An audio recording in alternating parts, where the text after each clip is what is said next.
नमस्कार मेरे प्रिय साथियों, कैसे हैं आप सभी लोग। उम्मीद करते हैं आप सभी लोग अच्छे होंगे साथियों। और हम ये भी आपके लिए दुआ करते हैं कि आप पैट 2023 में अच्छे मार्क्स लाएं और आपकी तैयारी भी अच्छी चली हो और आने वाले भविष्य में आप अपने लिए एक एक सीट पक्की कर लें। तो मेरे प्रिय साथियों, स्वागत है आपका अपने ज्ञान के चैनल बीवीटी नॉलेज पर। मैं आज आपके लिए बहुत ही इंपॉर्टेंट क्लास लेकर आया हूं। मैंने इसमें कई बुक्स देखी, कई क्वेश्चंस देखे और छांट के मैं आपके लिए अच्छे अच्छे क्वेश्चंस लाया हूं जो किसी ना किसी एग्जाम में लास्ट ईयर पूछे गए हैं। तो आप भी इन क्वेश्चंस की प्रैक्टिस करें और आप अपनी पढ़ाई करते रहें, साथ के साथ अपनी मेहनत में लगे रहें। मैं बीच बीच में ऐसे आपके लिए अच्छे अच्छे क्वेश्चंस की क्लासेस लाता रहूँगा। तो चलिए अब स्टार्ट करते हैं हम सिंधु घाटी की सभ्यता के बारे में पढ़ना। देखिए, सिंधु घाटी की जो सभ्यता है उसको हड़प्पा सभ्यता भी कहा जाता है। और देखिए, एक क्वेश्चन और पूछा जाता है कि इतिहास का जनक किसको कहा जाता है। तो ये मैंने यहाँ पर आपको बता दिया, इतिहास का जनक जो है हेरोडोटस को कहा जाता है। ये भी एक इम्पॉर्टेंट क्वेश्चन बन जाता है हमारे लिए। हिस्ट्री पढ़ रहे हैं तो हिस्ट्री के बारे में जानना ज़रूरी है। अब देखिए, सिंधु घाटी सभ्यता का विस्तार कहाँ से कहाँ तक था। तो देखिए, जो इसकी पूर्वी सीमा थी वो आलमगीर उत्तर प्रदेश में थी और इसकी पश्चिमी सीमा कहाँ तक है, बलूचिस्तान यानी सुतका गेंडोर जगह, वहाँ पे इसकी पश्चिमी सीमा है। और इसकी उत्तरी सीमा मांडा जम्मू में लगती है और दक्षिणी सीमा दैमाबाद महाराष्ट्र में लगती है। अब एक क्वेश्चन और बनता है हमारे मेरे प्रिय साथियों, वो बनता है कि सिंधु घाटी सभ्यता का आकार कैसा होता है। त्रिभुजाकार होता है यानी ट्रायंगुलर शेप में होता है। अगर आप मैप में देखेंगे इन जगह को तो ये आपका ट्रायंगुलर शेप बन के आएगा लगभग, ठीक है ना। अब हम बात करते हैं आगे। मेरे प्रिय साथियों, भाइयों और बहनों, मैं एक बात आपको और बता देता हूँ कि ये जो मैं क्वेश्चंस लाऊं मैं इनके तो आंसर्स आपको बताऊंगा साथ के साथ, लेकिन इससे जुड़ी अगर कोई इम्पोर्टेंट बात होगी या कोई ऐसी बात होगी जो आपके लिए एग्ज़ाम की दृष्टि से महत्वपूर्ण है तो वह मैं आपको बीच में बताऊंगा। आप उसको तुरंत जैसे मैं बोलूँ उसको नोट कर लीजिए कहीं भी पेपर पे। और देखिए, नोट्स बनाइए, नोट्स बनाना कंपलसरी होता है और शॉर्ट नोट्स बनाइए। ये मैंने आपको सब बता रखा है पैट की तैयारी की वीडियो में। आप हमारे चैनल पर जाकर उस वीडियो को देख सकते हैं बीवीटी नॉलेज पर। अब चलिए स्टार्ट करते हैं प्रीवियस ईयर क्वेश्चन। तो देखिए, फर्स्ट क्वेश्चन है, सिंधु घाटी सभ्यता का काल है यानी सिंधु घाटी सभ्यता का काल कब से कब तक माना जाता है। ये आपका माना जाता है 2500 ईसा पूर्व से लेकर 1750 ईसा पूर्व तक। अब देखिए, इसमें कन्फ्यूज़न क्या ही है, किसी किसी बुक में या कहीं कहीं आपको यही 2500 आपको 2400 दिखाई देगा और ये कहीं आपको 2350 दिखाई देगा। अगर आपके ऑप्शन में 2500 की जगह 2400 या 2350 हो तो आप उसको लगा सकते हैं। अगर दोनों ही दिए हैं, 2400 भी दिया 2500 भी दिया है, तो आप 2500 का लगाएंगे तो ये आपका गलत नहीं माना जाएगा, ठीक है ना। अब अगला क्वेश्चन है हमारा, सिंधु घाटी सभ्यता किससे संबंधित है। तो देखिए, किस युग से संबंधित है। सिंधु घाटी सभ्यता की जो खोज हुई थी वो आद्य ऐतिहासिक युग में हुई थी। अब मैं आपको बता देता हूँ एक एक युग के बारे में जो तीनों इसमें दिए गए हैं। ए है जैसे कि प्रागैतिहासिक युग। इस युग का मतलब क्या था, इस युग का मतलब था मेरे प्रिय साथियों कि इस युग में मानव जो है किसी भी हमारी लिपि से परिचित नहीं था और ना ही वो पढ़ना लिखना जानता था, यानी एजुकेटेड नहीं था जैसे हम बोल सकते हैं आज की भाषा में। इसी में पाषाण काल की खोज हुई थी और ताम्र के युग की खोज इसी में पाषाण काल की खोज हुई थी और तांबे के युग की खोज भी इसी में हुई थी या ताम्र युग की खोज भी इसी युग में हुई थी। अब बात करते हैं आद्य ऐतिहासिक युग की। देखिए, आद्य ऐतिहासिक युग क्या होता है। इस युग में क्या था कि मानव को लिखना आ गया था यानी लिपि से तो परिचित हो गया था, लेकिन उस लिपि को पढ़ा नहीं जा सकता था यानी उसको पढ़ने में असक्षम थे। और इसी युग में हमारी हड़प्पा सिंधु सभ्यता की खोज हुई थी। अब बात करते हैं हम ऐतिहासिक युग की। देखिए, ऐतिहासिक युग में क्या था, जिसमें मानव दोनों चीज़ों को समझ गया था, यानी लिपि के बारे में भी अच्छी तरह समझ गया था और उसको लिखना भी सीख गया था और पढ़ना भी सीख गया था। तो इसी में हमारे प्राचीन भारत, मध्यकालीन भारत और आधुनिक भारत आते हैं ऐतिहासिक काल में। तो इतिहास को 3 भागों में बांटा गया है। अगर आपसे क्वेश्चन पूछा जाए इतिहास को कितने भागों में बांटा गया तो आंसर हो जाएगा 3। अगर ऑप्शन दिया जाए ये तीनों दिए जाए और डी में ये सभी दिए जाए तो आप ऑल ऑफ दिस पर आप टिक कर देंगे। तो ये एक क्वेश्चन और निकला है हमारे सामने। अगला क्वेश्चन है, हड़प्पा सभ्यता की जानकारी का प्रमुख स्रोत क्या है। तो इस क्वेश्चन का आंसर हो जाएगा आपका पुरातात्विक खुदाई। भाई, खुदाई हुई थी जब ही तो हमें जो है हड़प्पा सभ्यता का पता चला था। हड़प्पा सभ्यता की खोज किसने की थी, ये की थी दयाराम साहनी ने 1921 में, ठीक है। अब एक क्वेश्चन और पूछा जाता है नदी से संबंधित। तो ये जो हड़प्पा है ये किस नदी के किनारे स्थित है, ये है रावी नदी के किनारे। अगर आपसे नदी पूछता है कि हड़प्पा सभ्यता किस नदी के किनारे स्थित है, तो आप आंसर देंगे रावी नदी के किनारे स्थित है। अब देखिए नेक्स्ट क्वेश्चन है, हड़प्पा सभ्यता की खोज किस वर्ष हुई थी, तो 1921 में हुई थी। ये मैंने बता दिया आपको किसने की थी, दयाराम साहनी ने की थी। अगला क्वेश्चन है, सिंधु घाटी के निवासी की सभ्यता को जानने का मूल स्रोत क्या है, यानी सभ्यता किस चीज से हमें पता चली है, ए, बी, सी या डी। तो इसका आंसर क्या हो जाएगा मेरे प्रिय साथियों, तो इसका आंसर आपका हो जाएगा बी ऑप्शन, यानी बर्तन, जेवर, हथियार और औजार, इन चीज़ों से सिंधु घाटी की सभ्यता का पता चला है कि उनके निवासियों की सभ्यता कैसी थी। अब नेक्स्ट क्वेश्चन है, हड़प्पा सभ्यता किस युग की थी। देखिए यानी हड़प्पा सभ्यता किस युग की थी, कौन सी सभ्यता, इसे और कहा जाता है दूसरे नाम से, तो देखिए ये कहा जाता है कहाँ से युग। अगला क्वेश्चन है, सिंधु घाटी की सभ्यता निम्नलिखित में से किस सभ्यता के समकालीन नहीं थी, तो ये किसके समकालीन नहीं थी, ये नहीं थी ग्रीक की सभ्यता के समकालीन नहीं थी। यानी जब हमारी सिंधु घाटी की सभ्यता थी उसके साथ साथ मिस्र की सभ्यता की भी खोज चल रही थी, मेसोपोटामिया भी चल रही थी और चीन की भी चल रही थी। ये आपस में लगभग सेम थी, लेकिन ग्रीक की सभ्यता ठीक है इसके समकालीन नहीं थी, यानी इसके समय की नहीं थी। अगला प्रश्न है, निम्नलिखित में से कौन सा एक हड़प्पा स्थल नहीं है, चनहुदड़ो, कोटदीजी, सोहगोवा या देसलपुर। इसका आंसर हो जाएगा आपका सोहगोवा, यानी ये जो है हड़प्पा स्थल नहीं है। अगला प्रश्न है, हड़प्पा सभ्यता कहाँ कहाँ विस्तृत थी, तो देखिए मैं आपको इसकी शॉर्ट बता देता हूँ। जहाँ आपको उत्तर प्रदेश और बलूचिस्तान दिख जाए वो ऑप्शन आप सही कर दीजिए, और अगर कॉमन हो तो जहाँ सबसे ज़्यादा राज्य दिख जाए वो आप सही कर दीजिएगा। यानी ये हमारी जो है पंजाब, राजस्थान, गुजरात, उत्तर प्रदेश, हरियाणा, सिंध और बलूचिस्तान तक विस्तृत थी, यानी इन शहरों तक विस्तृत थी ये हमारी सभ्यता जो है सिंधु घाटी की। अगला प्रश्न है, मोहनजोदड़ो का अर्थ है।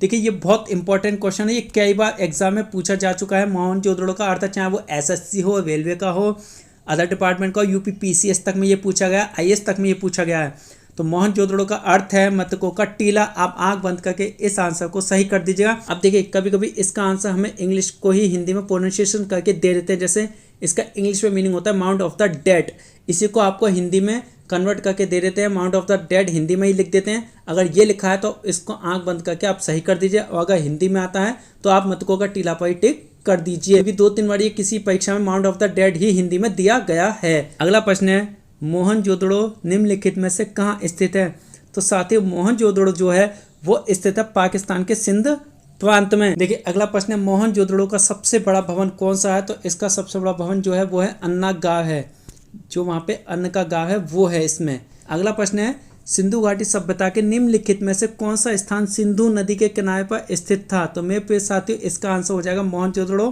थोड़ा टाइपिंग में मिस्टेक हुई, हम डी ऑप्शन लिखना भूल गए, लेकिन आपका बी ऑप्शन इसमें सही हो जाएगा। यानी कौन सा स्थान सिंधु नदी के किनारे पर स्थित है, मोहनजोदड़ो स्थित है।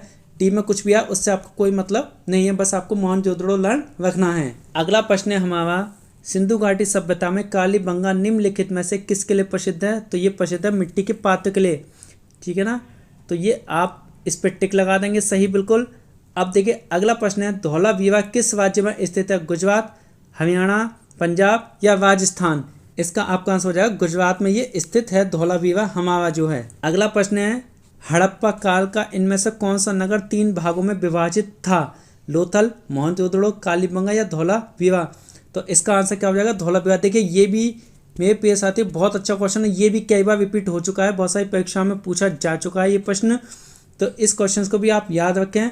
केवल एक ही ऐसा नगर था जो 3 भागों में विभाजित था, वो था धौलावीरा, जो अभी मैंने बताया कहाँ पर, ये गुजरात में, किस जिले में है, ये कच्छ जिले में है गुजरात के। अगला प्रश्न है, हड़प्पा के काल का तांबे का वध किस स्थान से प्राप्त हुआ है, कुड़ाल, राखीगढ़ी, देमाबाद या दायमाबाद या बनावली। तो इसका आंसर क्या हो जाएगा मेरे प्रिय साथियों, बताएं जल्दी से। तो देखिए इसका जो आंसर हो जाएगा आपका वो हो जाएगा सी, देमाबाद या दायमाबाद। देखिए इसमें भी कंफ्यूजन होता है, कहीं कहीं दायमाबाद दिया है, मैंने कुछ प्रश्न देखे थे, कुछ में ये दायमाबाद था और कुछ में ये दायमाबाद लिखा था, यानी दायमाबाद या आ गया था और उसमें एक ही मात्रा लग गई थी। तो इसमें भी कंफ्यूज मत होना, सिर्फ दायमाबाद आपको याद रखना है, चाहे वो दाय लिखा आए या दैमा आए, ठीक है ना। अगर दोनों आ जाते हैं दैमाबाद या दायमाबाद तो फिर आपको फ्री के नंबर इसमें मिल जाएंगे। अगला प्रश्न है, लोथल किस नदी के किनारे स्थित है, तो लोथल जो है हमारा वो भोगवा नदी के किनारे स्थित है, यानी बी ऑप्शन इसका सही हो जाएगा। अब बात करेंगे कि लोथल किस स्टेट में है, यानी लोथल किस राज्य में है, तो ये आपके गुजरात राज्य में है। और किस जिले में है, अहमदाबाद जिले में है ये। और किस नदी के किनारे स्थित है, भोगवा नदी के किनारे स्थित है। और लोथल क्या है, ये एक बंदरगाह है। देखिए इसके ऊपर भी मैं एक छोटी सी डिटेल वीडियो, देखिए बाद में आपको ये सारा शॉर्ट में मिल जाएगा, आप इसको याद कर लीजिएगा। अगला प्रश्न है, निम्न में से कौन सा सिंधु घाटी सभ्यता का एक बंदरगाह शहर माना जाता है, तो वो है आपका आंसर बी यानी लोथल, इसका आंसर हो जाएगा। मेरे प्रिय साथियों, ये मैंने अभी अभी आपको बताया था, मैं फिर से रिपीट करता हूँ। लोथल क्या है, एक बंदरगाह शहर माना जाता है। किस राज्य में है, गुजरात राज्य में है। अगला प्रश्न है, किस स्थल के एक कब्रिस्तान से कलश शवदान का साक्ष्य मिला है, तो मेरे प्रिय साथियों ये भी क्वेश्चन 4-5 बार रिपीट हो चुका है, ये भी इंपॉर्टेंट क्वेश्चन है, इसका भी आप आंसर याद रखिएगा। इसका आंसर हो जाएगा सुरकोटदा, बी ऑप्शन। अगला प्रश्न है, सिंधु घाटी सभ्यता के शहरों की गलियां कैसी थी, तो सीधे इसका आंसर आप लगा दीजिएगा ए ऑप्शन, चौड़ी एवं सीधी। देखिए सिंधु घाटी की सभ्यता एक कैसी सभ्यता थी, ये एक नगरीय सभ्यता थी, एक शहरी सभ्यता थी। यानी इस सभ्यता में जो गलियां थी वो चौड़ी एवं सीधी थी और घरों के दरवाजे मुख्य सड़क पर ना आकर पीछे खुलते थे। तो इसी से पता लगता है कि सिंधु घाटी की सभ्यता एक शहरी सभ्यता थी, लोगों को जानकारी थी। देखिए अगला प्रश्न है, सैंधव समाज की सभ्यता का स्वरूप था, ए ऑप्शन मात्र सत्तात्मक, बी पितृ सत्तात्मक, सी कबीलाई प्रधान, डी मात्र सत्तात्मक एवं पितृ सत्तात्मक दोनों। तो देखिए ये क्वेश्चंस भी कई बार रिपीट हुआ है, लेकिन इसमें कन्फ्यूजन हुआ है। वैसे तो इसका सही आंसर जो होना चाहिए वो होना चाहिए मात्र सत्तात्मक, क्योंकि सैंधव समाज जो है सिंधु घाटी की सभ्यता को ही कहा जाता है और सिंधु घाटी सभ्यता का जो समाज था वो मात्र सत्तात्मक था। लेकिन जो आंसर कहीं कहीं सही माना गया है वो दोनों को माना गया है, मात्र सत्तात्मक एवं पितृ सत्तात्मक। तो देखिए इस क्वेश्चन में कन्फ्यूजन है, अगर ये आता है तो आप जो भी ऑप्शन टिक करते हैं, वैसे एग्जैक्टली मात्र सत्तात्मक होना चाहिए, लेकिन आप जो भी क्वेश्चन टिक करते हैं इन दोनों में से कोई एक ऑप्शन चूज़ करते हैं, तो देखिए ये मार्क्स देने वाले पर डिपेंड करता है कि वो कौन सा आंसर सही मानते हैं। अगर दोनों को मानते हैं वो तो डी लगाएंगे, और अगर ए को मानते हैं मात्र सत्तात्मक तो ए लगाएंगे। तो ये क्वेश्चन भी एक थोड़ा कन्फ्यूजन वाला है, लेकिन श्योरिटी जहाँ तक है वो मात्र सत्तात्मक की है। अगला प्रश्न है, हड़प्पा सभ्यता में वृहत स्नानगाह का साक्ष्य कहाँ से प्राप्त हुआ है, तो ये आपको कहाँ से प्राप्त हुआ है ये तो आप सभी बता सकते हैं। ये आपको कहाँ से प्राप्त हुआ है, ये हुआ है आपका मोहनजोदड़ो से प्राप्त हुआ है। अगला प्रश्न है, किस पशु के अवशेष सिंधु घाटी सभ्यता में प्राप्त नहीं हुए हैं, यानी इसका आंसर आपका हो जाएगा ए शेर। जो शेर है उसके अवशेष सिंधु घाटी सभ्यता में नहीं मिले, इसका मतलब उस टाइम पे शेर नहीं थे। नेक्स्ट है, सिंधु घाटी के सभ्यता के लोगों का मुख्य व्यवसाय क्या था, तो देखिए यहाँ के लोगों का मुख्य व्यवसाय क्या था, यहाँ के लोगों का जो मुख्य व्यवसाय था वो हो जाएगा ऑप्शन डी आपका कृषि था।